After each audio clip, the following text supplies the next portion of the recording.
27 сентябрь көнне Котмыш авылында яшәүче өлкәннәрне район поликлиникасына алып бару оештырылды. Бу көнне өлкәннәр тор белгечләргә күренде. Өлкәннәр һәр вакытта игътибар үзәгендә булырга тиеш.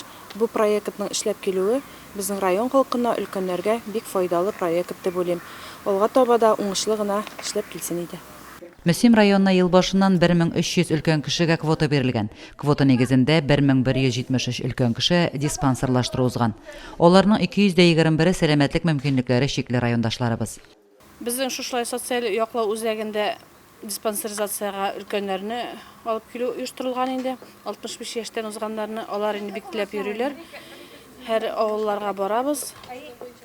Һәм менә шушы диспансеризация вакытында төрле авырулар ачыклана, аналарнан соң дәваларга бик ярдәм итә инде бу диспансеризация. Без инде өлкәннәрне яңа проект буенча, демография проекты буенча карыйбыз. Аларның күбесенең кан басымнары югары булу сәбәпле, аларга тиешле диагнозлар куеп, курс лечениялар билгеләйбез. Ерак урнашкан авылларда яшәүче өлкән буын шушындый төр тикшерүне үтүгә аеруча сөенә.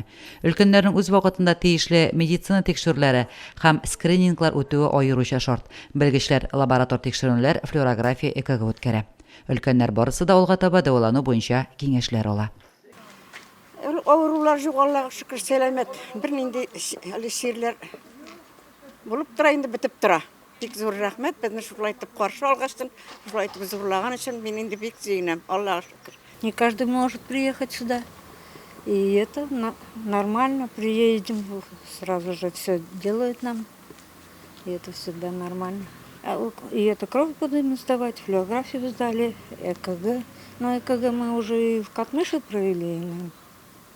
И это, я думаю, нам не обязательно. Район поликлиникасы медиклары өлкәннәр сәламәтлеген аерым контрольдә тота.